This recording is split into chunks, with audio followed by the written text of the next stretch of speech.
नमस्कार, जय हिंद, जय Bharat and welcome to Dev talks. This is Adi एचन। कल एमईए की तरफ से साल की आखिरी फॉरेन पॉलिसी की ब्रीफिंग थी। तो मैंने सोचा यार आपको इसके बारे में थोड़ी बात करी जाए, क्योंकि कल काफी सारी चीजों के ऊपर कमेंट्री हुई है जहां पर हमको थोड़ा सा नजर रखनी पड़ेगी, क्योंकि कई कई बड़े इंटरेस्टिंग से सब्जेक्ट्स के ऊपर एमईए ने अपने अपना जो पर्सपेक्टिव है उसको सामने रखा है। सबसे पहला सवाल जो उनसे पूछा गया कि भाई ये जो फॉरेन इंटरफेरेंस के बारे में बीजेपी ने पार्लियामेंट में इतना इतना बवाल मचाया है, इसके बारे में एमईए का क्या कहना है। एमईए ने बोला कि भाई एक तो ऐसा है कि ये चीजों के बारे में हमने पहले भी बहुत बारी ब्रीफिंग करी है। हमने बताया है कि भाई कुछ देश हैं जो अपने पॉलिटिकल मोटिव्स के चक्कर में भारत के अंदर इंटरफेरेंस करते हैं। हमने ये भी बताया है कि कुछ ऑर्गेनाइजेशंस हैं जो फालतू की रिपोर्ट्स भी बनाती हैं और अपने भारत के इंटरनल मैटर्स के अंदर इंटरफेरेंस करने के चक्कर में वो कुछ स्टेप्स ऐसे आगे ले लेती हैं जो ऑब्वियसली हमको पसंद नहीं है। एंड यहाँ पर ये भी बताया कि भैया हमने तो पूरी तरह से ये चीजों को उन स्पेसिफिक कंट्रीज के साथ टेकअप करा है, और कहीं ना कहीं उसके बाद बेसिकली जो एक जो पॉइंटर था वो यूएस की तरफ है। उनको बोला कि भाई यूएस स्टेट डिपार्टमेंट के साथ हमने जो भी चीजें हमको शेयर करनी थी हमने क्लियरली शेयर कर दी हैं। और यूएस के ऊपर जो अगला सवाल आया वो आया था अबाउट पन्नू, एंड जो उसने वो थ्रेट दिया था अम्बेसडर क्वार्टा को, और बोला कि भाई $25,000 मैं दूंगा जिसने भी इनको ढूंढा वहां पर, और ऐसी ऐसी थ्रेट्स उसने दी हैं। तो उन्होंने बोला, एमईए वालों ने बोला कि साहब we have taken this up with the US state department, and हमने बड़ा क्लियरली बोला है कि साहब the security responsibility of the Indian embassy and the Indian ambassadors is a very clear expectation that Bharat की जो है और अमेरिका को इन चीजों को सीरियसली लेना पड़ेगा। They don't have much of a choice. यहाँ पर अमेरिका की तरफ से भी अगर आप स्टेटमेंट देखें, उनकी तरफ से भी बड़ा क्लियर स्टेटमेंट आया कि नहीं नहीं ऐसा कुछ नहीं है। We will ensure the safety and security of Indian diplomats no matter what happens. तो लगता है कि कुछ बैक एंड पे काफी सारी कुछ बातें हुई होंगी, and India is obviously put it's foot forward कि यार देखिए ये बकवास जो आप कर रहे हैं पॉलिटिकली जो कर रहे हैं करते रहिए, हमको उसमें कोई वो चक्कर नहीं है, but please understand these kind of threats will not be acceptable.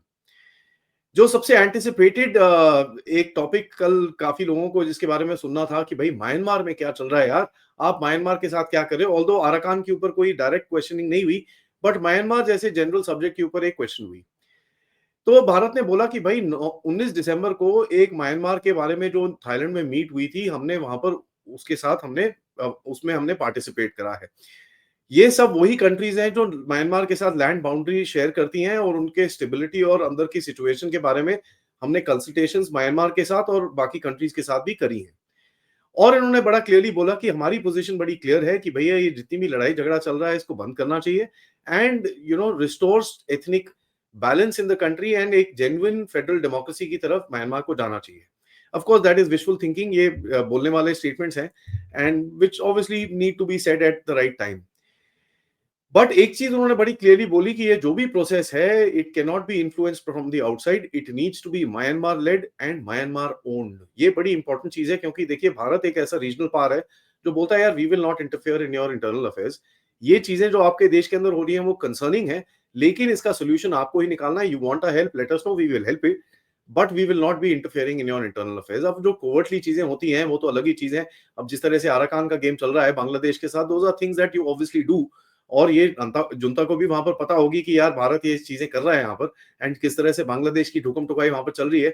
But there is not much they can do about it. But having said that, जो आपका पब्लिक नैरेटिव होता है वो आपको बड़ा क्लियरली मेंटेन करना पड़ता है। और उन्होंने ये भी बोला कि देखिए साहब जो फाइटिंग है वो काफी हद तक इंटेंसिफाई हो रखी है, specially in the southern reason जहां पर हमारा सितवे पोर्ट और हमारे कुछ इंटरेस्ट हैं, Kaladan multiportal projects and this and that.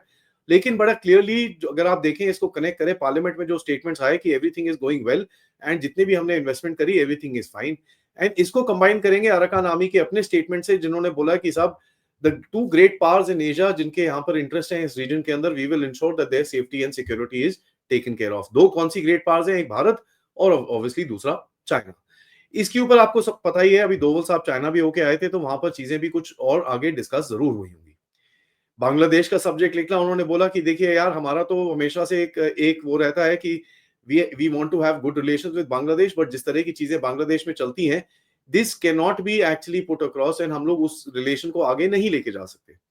और यही चीज मैंने आपके साथ कंफर्म करी थी जब विक्रम मिस्री साहब होके आए थे, तो वहां पर इनको एक झटका मार के आए थे कि देखो यार ऐसा है, हमने we have recognised every sort of government that you had till now, but this one we refuse to recognise, and till the time आप एक प्रॉपर डेमोक्रेसी की तरफ नहीं जाते, we will not cooperate with you on any particular forum. ऐसा एक झटका वहां पर अच्छे से, मतलब जो सुनवाई हुई थी उसका एक ये पार्ट है। भारत ने एक और स्टेटमेंट दिया कि यार बिम्स्टेक और ये सब चीजें तो हमारी चल रही हैं, इंडियन ओशन सिक्योरिटी प्रोग्राम जो है वो भी चल रहा है, एवरीथिंग इज गोइंग फाइन। लेकिन कुछ ऐसी रिपोर्ट्स हमने देखी हैं कि बांग्लादेश और पाकिस्तान मिलके सार्क को लेके आने की बात कर रहे हैं। और यहाँ पर हमारा कहना तो बड़ा सिंपल है, SAARC is in a cold storage and will remain in a cold storage. Reasons everybody knows, क्योंकि एक ही कंट्री है जिसकी वजह से ये कोल्ड स्टोरेज में बैठा हुआ है। महफूज आलम का जो ये इनका एडवाइजर है, उसने जो एक इंडियन टेरिटरीज के ऊपर एक क्लेम डालने की कोशिश करी थी और बोला है कि भैया हमारी तरफ से बड़ा स्ट्रांग, हमने उनको बोला है कि साहब ये चीजें मत करो, because if we start doing this आपको समझ में नहीं आएगा हुआ क्या है। And as a matter of fact, उस प्रेशर ऑफ जो भी प्रेशर टैक्टिक आपने खेली होगी वो ऑब्वियसली पब्लिक में नहीं बताएंगे। This guy had to actually delete the post. और ये चीजें आपको समझ में आनी चाहिए कि भाई इलेक्शन के ऊपर आप उनकी तरफ प्रेशर डाल रहे हो, बिकॉज यू नो इलेक्शन मतलब यूनस आउट, यूनस आउट मतलब ये जो जितना भी रॉटन स्ट्रक्चर अमेरिका की तरफ से खड़ा करने की कोशिश की जा रही है वो बचेगा नहीं। और जैसी भी बचेगा नहीं, उसके बाद हम जिससे जो भी मर्जी आता है पार में, will be able to deal with it, that's not a problem. और जिस तरह से आपने मालदीव, श्रीलंका और कई अदर देशों के अंदर जो इलेक्टेड गवर्नमेंट है उसके साथ आराम से अपनी आप टाइज वाइज रीसेट कर सकते हो और अपनी ठीक चीजें कर सकते हो। लेकिन यहाँ से जो भी प्रोटेस्ट जा रहा है और जितनी भी क्रैकडाउन चल रहा है उससे बांग्लादेश को भी असर तो पड़ना शुरू हो गया है। और ये चीज तो हमको बड़ा क्लियरली अभी समझ में आएगा। थोड़ी देर में आपके पास बांग्लादेश का भी अपडेट आएगा, जहां पर मैं आपको और भी बताऊंगा किस तरह से बांग्लादेश को और बांग्लादेशियों को लात अभी बहुत जोर जोर से पड़नी शुरू हो चुकी है। तो जरूर देखिएगा उसको। और भारत ने बड़ा क्लियरली बोला है कि देखिए यार ऐसा है, हमारा रिलेशंस लोगों के साथ है, हम लोगों के साथ जो भी करना है हम कर सकते हैं, लेकिन ये जो चीजें आपके देश में चल रही हैं we don't accept it, and it is in your interest कि आप इसको रोकिए, नहीं तो कल को हमको एक्शन लेना पड़ेगा। So this is something which is been very clearly told to the Bangladeshis. China के बारे में जो स्टेटमेंट आया कि भैया देखिए अब चाइना के साथ हमारी जो बातचीत चल रही है, this is basically we are only sitting in the बातचीत बिकॉज एक रीजनेबल बातचीत है और म्यूचुअली एक्सेप्टेबल बातचीत है। यहाँ पर गाइडिंग प्रिंसिपल्स की उन्होंने बात करी कि भाई 2005 की जो अग्रीमेंट है, जहां पर बाय द वे अगर 2005 के बारे में मैं आपको बताऊं, उसके अंदर 3-4 मेजर फैक्टर्स हैं जो भारत के पक्ष में जाते हैं। सबसे पहले बोला कि भाई ज्योग्राफिकल बाउंड्रीज होंगी, ज्योग्राफिकल फीचर्स के ऊपर, जिसके बारे में भारत बहुत टाइम से बोल रहा है। क्योंकि चाइना को क्या चाहिए कि नहीं नहीं वाटरशेड पे नहीं, यहाँ पर डालो, यहाँ पर डालो, यहाँ पर डालो, स्पेशली डोलम रीजन के अंदर वो काफी उल्टे सीधे काम करता है। तो 2005 के अंदर जो अग्रीमेंट हुआ था उसके हिसाब से कि भाई ज्योग्राफिकल फीचर्स जो आइडेंटिफाइड है उसके ऊपर ही बाउंड्री बनेगी, एंड उसके ऊपर ही बातें आगे चल रही हैं। We refuse to actually talk on any other particular principle. और बड़ा क्लियरली भारत की तरफ से जो स्टेटमेंट आया है कि देखिए साहब ऐसा है, म्यूचुअली एक्सेप्टेबल होना चाहिए, म्यूचुअली बेनिफिशियल होना चाहिए, और जो भी पॉपुलेशन है उनको आप डिस्टर्ब नहीं कर सकते। ये भी जो भी चीजें थी ये 2005 के एग्रीमेंट के अंदर है, जिसको चाइना ने भी साइन करा हुआ है, तो उसी को लेके आगे करने की बात की जा रही है। बट एक चीज याद करिएगा, इसके अंदर मैं आपको बताऊं कि भाई भारत और चाइना के कुछ डिसएग्रीमेंट्स हैं। वो एक 6 पॉइंट प्रोग्राम बोलता है, भारत ने कोई 6 पॉइंट प्रोग्राम और इसके बारे में कुछ बात नहीं करी है। वो थोड़ा आगे जाके उसने चीजें बोली, हमारा एक जो स्टेटमेंट आया वो सेपरेट आया। So there were certain amount of disagreements, but having said that they are not that big disagreements कि पूरी तरह से ये गेम खराब हो जाए। पाकिस्तान के ऊपर स्टेटमेंट आया कि देखिए साहब हम पूरी तरह से फॉलो करते हैं किस तरह की डेवलपमेंट्स होती हैं और हमारी सिक्योरिटी को किस तरह से इम्पैक्ट किया जाता है। ये रेफरेंस था जो अमेरिका ने अभी रिसेंटली सैंक्शंस डाले हैं। और कुछ हिडन खबरें आ रही हैं कि भारत ने काफी भारी लॉबिंग करी है कि यार ये बेवकूफी जो कर रहे हैं ना, we will not accept this, इनकी ये मिसाइल प्रोग्राम आप जो उस तरफ देख के बैठे हो, you need to bloody act on this, otherwise there is going to be cost and consequences to Pakistan. ये चीज हमारी तरफ से बड़ा क्लियरली अमेरिका को बोली गई है। तभी आप देखेंगे रा की साजिश, इंडिया की साजिश, इंडियन लाबी लाबी लाबी करके हुए काफी सारे पाकिस्तानी एनालिस्ट ऑलरेडी रो रहे हैं। और ऐसी ही चीज भारत ने भी बोला है कि भैया we follow all developments and do what we need to do as far as the security of our country is concern. एक साइड न्यूज पाकिस्तान में तो ये बड़ा एक क्लियर आया है कि भैया भारत के साथ कोई मैच मूच नहीं होने वाले पाकिस्तान के 2028 आईसीसी की तरफ से। जय शाह जो वहां पर अभी नए आईसीसी के चेयरमैन बने, उनकी तरफ से बड़ा क्लियर डिक्टेट आया कि कोई मैच मूच नहीं होने वाले, भाग जाओ यहाँ से। मोदी साहब की अभी विजिट चल रही है, वीकेंड में जो कुवैत की तरफ जाएंगे, तो कुवैत के बारे में एक दो तीन चीजें जो बोली गई हैं कि भैया एक तो बायलैटरल रिलेशंस और ट्रेड और इन चीजों पे बात होगी, एंड सबसे बड़ी बात जो होगी वो होगी trade in the national currencies. अब देखिए कुवैत के साथ अगर आप कुछ oil and gas national currencies के अंदर लेते हैं, that's going to be a very very big thing. ये बड़ा इंटरेस्टिंग सी कहानी है और ये चीज बड़ा क्लियरली हमको दिखेगी कि भाई भारत धीरे धीरे करके यूपीआई और रूपी की तरफ आगे आगे प्रमोशन की तरफ जा रहा है, and that's something that is going to be in our interest in the long term. US sanctions के ऊपर जो एक अभी ईरानियन ऑयल लेके जाते हुए एक शिपिंग कंपनी के ऊपर सैंक्शन डाला है, और जो Russian dual use technology allegedly Bharat के ऊपर सैंक्शंस आते हैं, उसका एमईए का कह रहा है देखो यार हमारा पास पूरी एक रोबस्ट और रेगुलेटरी फ्रेमवर्क है, हम उसके हिसाब से काम करते हैं, हमको कोई फर्क नहीं पड़ता यार किसने क्या सैंक्शन डाला है, इट डजंट रियली मैटर, जो हमारा फ्रेमवर्क है that is what is more important to us and we will work according to that. And आखिर में हमारे कनेडियन पप्पू के बारे में भी एक स्टेटमेंट आया कि देखिए यार अभी तक हम कितने टाइम से कनाडा को बोल रहे हैं, अगर आपके पास कुछ चीजें हैं आप बताइए हमारे को, आप बताने को तैयार नहीं हो, ऊपर से चै चू करते रहते हो, there is nothing that has been brought out. And देखिए we treat Canada the way it needs to be treated, there is no allegations that have been proven, and Bharat का स्टैंड बड़ा क्लियर है that we have not done anything, बाकी आपको जो करना है आप करते रहिए। So that is a very clear and hard statement that was given on Canada. देखिए ये जो ब्रीफिंग थी दिस इज वेरी इंटरेस्टिंग, क्योंकि पूरे साल में कितनी सारी जियोपॉलिटिक्स हुई उसके ऊपर काफी हद तक एक ब्रीफ में कवर किया गया, which is something that we need to keep a track of.